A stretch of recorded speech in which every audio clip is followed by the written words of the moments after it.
Welcome to my channel, English for Pathans. This is a fantastic and deeply important question. A researcher would approach it systematically, breaking down the complex topic of relationship development into testable components. Here is a detailed, research-based guide on how to develop our relationships, structured like a comprehensive research overview. Research Report: The Science of Developing and Deepening Relationships.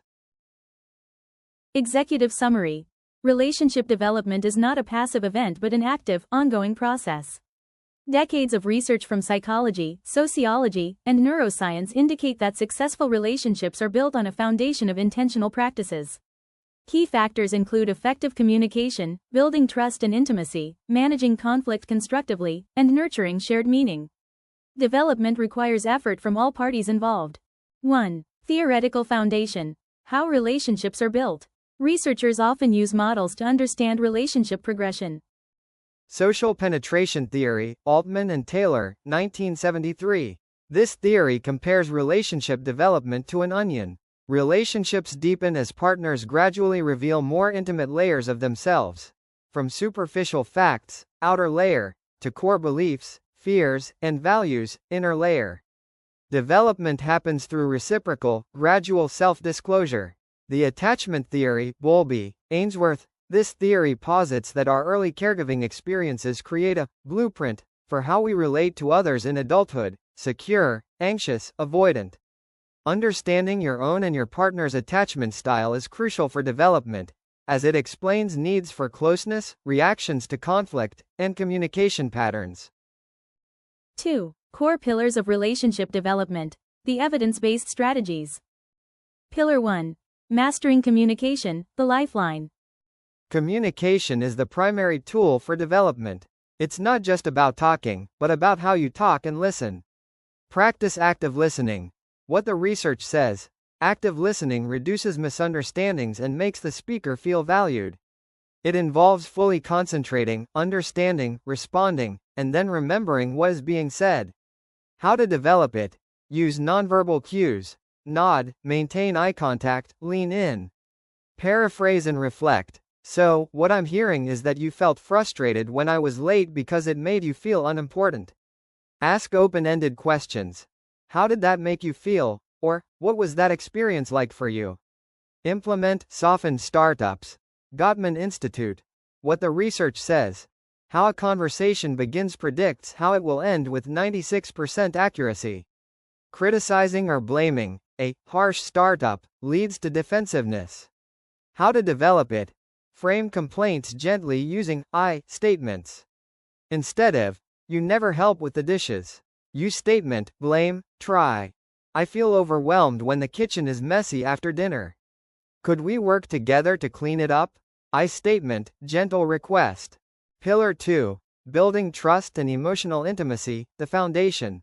Trust is the bedrock. Intimacy is the feeling of being fully known and accepted. Prioritize emotional self-disclosure. What the research says: according to social penetration theory, sharing personal thoughts, feelings, and vulnerabilities is the engine of intimacy. Arthur Aaron's famous study found that answering progressively deeper personal questions can rapidly increase closeness. How to develop it: move beyond, how was your day? Share your hopes, a fear, a memory, or something you're proud of. Encourage your partner to do the same. Create a culture of appreciation. What the research says: the Gottman Institute found that successful relationships have a ratio of at least 5 positive interactions for every 1 negative interaction during conflict. Regularly expressing appreciation and admiration builds a buffer against hard times. How to develop it: regularly vocalize what you value about the other person. Be specific. Thank you for taking out the trash is good. I really appreciate how you handle the household chores without me asking. It makes me feel supported, is even better. Pillar 3. Managing conflict constructively, the test. Conflict is inevitable. Development is determined by how you handle it. Focus on repair attempts. What the research says: the key difference between stable and unstable relationships is not the absence of conflict, but the success of repair attempts. Any statement or action that prevents negativity from escalating out of control. How to develop it: learn to de-escalate. This can be a joke, well, this is getting fun, a gentle touch, saying, I see your point, or taking a time out with a promise to return to the discussion. I need 20 minutes to calm down, but I love you and we will solve this. Practice acceptance.